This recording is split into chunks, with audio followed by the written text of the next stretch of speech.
జరుగుతా ఉంది.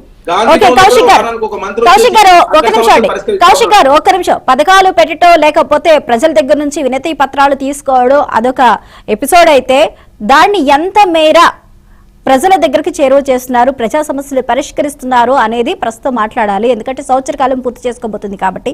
ఒక నిమిషం హోల్డ్ లో ఉండండి. అమర్నాథ్ గారు ఇప్పుడు చరణ్ కౌశిక్ గారు చెప్పారు, ఇన్ని చేసాము, మేము వచ్చిన 1 year లో సంస్కరణలన్నీ తీసుకొచ్చాము, అలాగే ఆ భవనాల పేర్లన్నీ కూడా మేము మార్చాము, ప్రజాపాలన తీసుకొచ్చాము అని చెప్తున్నారు. కానీ మీరు ఈరోజు ఒక వర్క్ షాప్ అనేది నిర్వహించబోతూ ఉన్నారు. అసలు ఆ వర్క్ షాప్ యొక్క ఆంతర్యం ఏంటి, అందులో 1 year ఈ పాలనకు సంబంధించి ఏం చర్చించబోతూ ఉన్నారు? మొదట మీకు అట్లాగే మన ప్యానెల్లో ఉన్న మిత్రులందరికీ నమస్కారం అండి. ఈరోజు రేవంత్ రెడ్డి గారి ప్రజాపాలనలో ప్రజలు లేరు. ఎందుకంటే కానిస్టేబుల్ సమస్యల గురించి కానిస్టేబుల్తో మాట్లాడడానికి ఆయనకు సమయం ఉండదు. గ్రూప్ 1 అభ్యర్థుల విషయంలో గ్రూప్ 1 అభ్యర్థులను పిలుచుకొని మాట్లాడడానికి సమయం ఉండదు.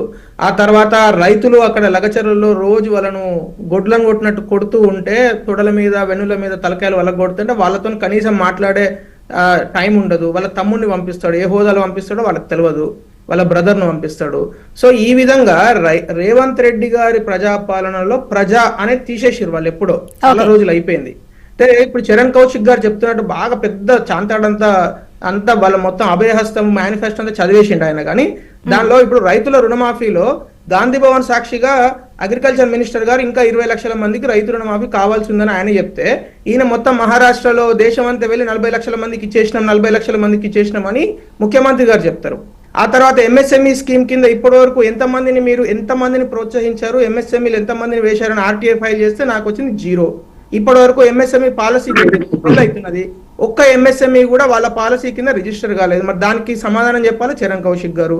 అట్లాగే ఇప్పుడు వాళ్ళ అభయహస్తమే మనం గమనించినట్టయితే, ఈ 11 నెలల కాలంలో మహాలక్ష్మి పథకం కింద 46 లక్షల మందికి ఇస్తామని వీళ్ళే చెప్పారు. 46 లక్షల మంది ఎవరైతే గృహజ్యోతి పథకం కింద ఎవరైతే అర్హులు ఉన్నారో, యాక్చువల్గా 70 లక్షల మంది అప్లికేషన్లు ఇస్తే 46 లక్షల మందికి వీళ్ళు గ్యాస్ బండ ఇస్తున్నారు 500 రూపాయలకు. వాళ్ళందరికీ 2500 రూపాయలు. మరి ఎంత బాకీ చెల్లిస్తారు? 11 నెలలు అంటే దాదాపు 2500 చొప్పున 27500 రూపాయలు బాకీ. మరి ఎప్పుడు చెల్లిస్తారో చెప్పాలి. రైతు భరోసా కింద 15000 రూపాయలు కౌలు రైతులను కూడా గుర్తించి వాళ్ళకు 15000 రూపాయలు ఇస్తామని చెప్పారు. మరి ఇప్పటివరకు ఆ గుర్తింపు కార్యక్రమం ఎందుకు చేయట్లేదో చెప్పాలి. 12000 రూపాయలు రైతు కూలీలకు ఇస్తా అని చెప్పారు. అసలు రైతు కూలీల విధానం ఏంది, మీరు ఏ విధంగా వాళ్ళని గుర్తిస్తారో ఇప్పటివరకు చెప్పాలి. అన్నిటికన్నా ఇంపార్టెంట్ ఏంటంటే నిరుద్యోగ వృత్తి, విద్యా వికాసం. ఇప్పటి వరకు ఈ రాష్ట్రంలో నిరుద్యోగి కనీసం వాళ్ళ లెక్క చిట్టా చేసే ప్రయత్నం కూడా ఈ ప్రభుత్వం చేయట్లేదు. నిరుద్యోగ వృత్తి ఇస్తామని డిక్లరేషన్ చేసి యువ వికాసము నిరుద్యోగ వృత్తి అని చెప్పిన ఈ ప్రభుత్వం వచ్చిన తర్వాత ఇప్పటి వరకు మరి దాని గురించి ఎందుకు మాట్లాడలేదు? చరణ్ కౌశిక్ గారు ఒక విద్యార్థి ఉద్యమాల నుంచి వచ్చిన వ్యక్తి, ఆయన అయితే గట్టిగా అడగాలి కదా. అలాంటి వాళ్ళు అనేక మంది ఉన్నారు. కనీసం చరణ్ కౌశిక్ గారిని ఆ పని అప్పచెప్పి దానికి ఒక కమిషన్ వేస్తే బాగుండేది కదా, రైట్? పెన్షన్లు పెంచుతామని చెప్పారు, అది అబద్ధాలు కదా. పెన్షన్లు పెంచిర్రా? 1 రూపాయన పెంచిందా ఈ ప్రభుత్వం వచ్చిన తర్వాత? ఇప్పుడు మనం మాట్లాడేది ఏంటంటే, అసలు ఈ ప్రభుత్వము డిసెంబర్ మంత్లో 2023లో ఏర్పడ్డ తర్వాత ఫస్ట్ రాగానే హెచ్ఎండిఏ స్కామ్, రెండోది జనవరి ఫిబ్రవరికి వచ్చేసరికి గొర్రెల స్కాము, ఫిబ్రవరి మార్చికి వచ్చేసరికి కాళేశ్వరము, మార్చి ఏప్రిల్కి వచ్చేసరికి హైడ్రా మన జిఎస్టీ స్కాము, తర్వాత జూన్ జూలైకి వచ్చేసరికి హైడ్రా, ఆ తర్వాత అక్టోబర్లో మూసి. ఓన్లీ డైవర్షన్ పాలిటిక్సే కానీ అసలు ఎప్పుడు కూడా నిజమైన ఈ 6 మీరు ఒక ప్రోగ్రెస్ రిపోర్ట్ ఇవ్వండి. మీకు శ్వేతపత్రాలు ఇచ్చుడు అలవాటే కదా. మేమేం అడుగుతున్నాము? భారతీయ జనతా పార్టీ ఒకటే డిమాండ్, మీరు 1,26,00,000 అప్లికేషన్లు ప్రజావాణి, ప్రజాపాలన, ప్రజా దర్బార్లు పెట్టి తీసుకున్నారు కదా.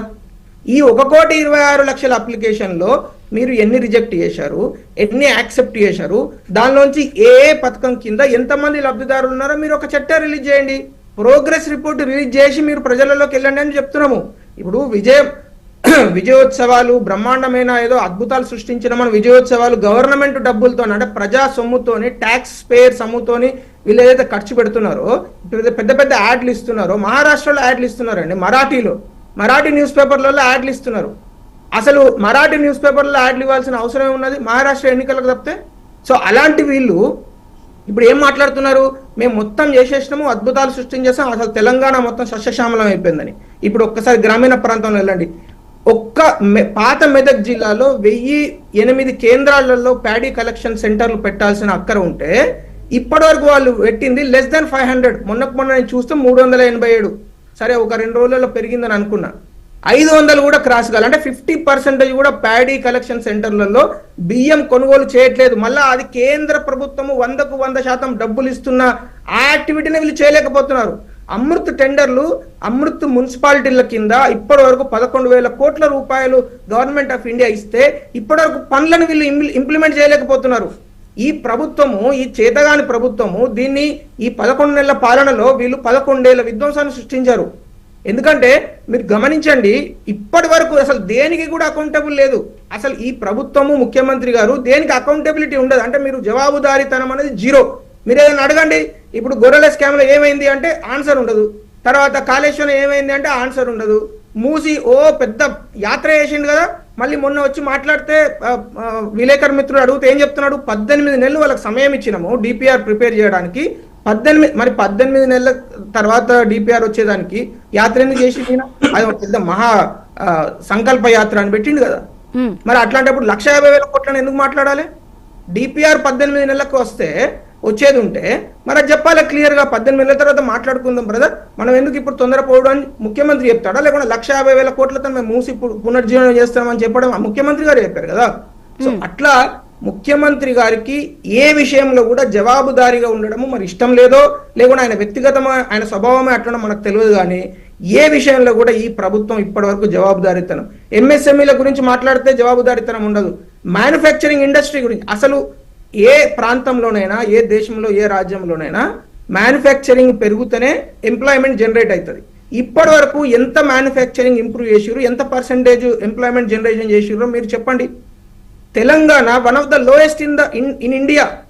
వాళ్ళు 10 ఏళ్ల కాలంలో బీఆర్ఎస్ టోటల్ గా మ్యానుఫ్యాక్చరింగ్ ఇండస్ట్రీని విధ్వంసం చేసింది. ఎందుకంటే భారతదేశంలో యావరేజ్ జీడిపిలో మ్యానుఫ్యాక్చరింగ్ ఇండస్ట్రీ 18% కాంట్రిబ్యూషన్ ఉంటే తెలంగాణలో 11% కాంట్రిబ్యూషన్ ఉంటుంది. 1990లలో 2000 దశకంలో భారతదేశంలో Hyderabad used to be one of the manufacturing hubs. ఈ రోజు మ్యానుఫ్యాక్చరింగ్ అంటేనే employment generation, private employment generation, ఎంఎస్ఎంఈలు. సో ఇటువంటి పరిస్థితులలో ఇండస్ట్రీని డెవలప్ చేసే దమ్ము లేదు. కనీసం వెల్ఫేర్ స్కీమ్స్ అన్న సరిగ్గా వీళ్ళు అమలు చేస్తున్నారంటే దానికి లేదు. రైతులను కుక్కలను కొట్టినట్టు కొట్టి విపరీతమైన, నిన్న ఎంత దారుణం అంటే మేడం, ఇప్పుడు ఆయన ప్రజాస్వామ్యం గురించి మాట్లాడుతున్నాడు కదా, నిన్న గౌరవ ఎంపీలు 2 ఎంపీలు ఒక ఫ్లోర్ లీడర్ వెళ్తుంటే 2 సార్లు అరెస్ట్ చేస్తారా? అసలు అరెస్ట్ చేయాల్సినంత వాళ్ళు ఏమన్నా ఉగ్రవాదులా, తీవ్రవాదులా? వాళ్ళు ఎందుకు అరెస్ట్ చేయాలి? డిటైన్ చేసి బయటకు పంపిస్తారా? అదే ముఖ్యమంత్రి సోదరుడు మాత్రం ఇట్లా మొత్తం చాపుకొని వెళ్ళిపోతారు. ఆయన ఏంది ఆ కలెక్టర్ గారు వాళ్ళందరూ వచ్చి ఇట్లా రెడ్ కార్పెట్ వేసేసి, మరి ఆయన ఏ హోదాలో అది దమ్ముంటే మరి ఆ ముఖ్యమంత్రి బ్రదర్ను ఆయన ఇండస్ట్రీ మినిస్టర్ చేయమనండి, లేకుంటే ఉప ముఖ్యమంత్రి చేయండి. నీకు దమ్ముందా, రేవంత్ రెడ్డికి దమ్ముందా, చేసుకోమని చెప్పండి. అట్లా చేయకుండా ఈయన ఒక ప్రైవేట్ వ్యక్తి వెళ్ళి ఆ ఊర్లో బెదిరిస్తారా అండి? లగచర్లలో గత 7-8 నెలలుగా 27/3/2024 రోజు రేవంత్ రెడ్డి గారు అక్కడ వెళ్ళి పబ్లిక్ మీటింగ్ లో చెప్పిండు. ఏం చెప్పిండు? రేపటి నుంచి అభిప్రాయ సేకరణ ఉంటే మీరు అందరు ఇవ్వండి, మీకు అన్యాయం చేసే సవాలే లేదు, 100కు 100% మేము న్యాయం చేస్తామంటే వాళ్ళ మార్కెట్ వాల్యూ 50 లక్షలు ఉంటే అక్కడికి వెళ్ళి వీళ్ళు 10 లక్షలు 8 లక్షలకు బేరం ఆడుతారు. ఏంది మేడం ఇది అన్యాయం. గిరిజన రైతులు పొట్ట కొడతారా? ఈ గవర్నమెంట్ ఉంటుందా? ఏంటంటే భారతీయ జనతా పార్టీ డిమాండ్ ఒకటే, ఈ ప్రభుత్వముకు చిత్తశుద్ధి ఉంటే, జవాబుదారీతనం ఉంటే ఈ 11 నెలల కాలంలో వీళ్ళ అభయహస్తాన్ని మొత్తం లిస్టు తీసుకొని 420 వేసుకున్నారు కదా, అవన్నిటికీ అగేన్స్ట్ గా ప్రస్తుతం స్టేటస్ గిది చేసినాం గింత చేసినాం అని ఒక రిపోర్ట్ ఇవ్వండి. చెప్పేసి మైకులలో ఓడితే సరిపోదు. ఇది నేను చెప్పేది. ఓకే అమర్నాథ్ గారు, ఒక నిమిషం హోల్డ్ లో ఉండండి.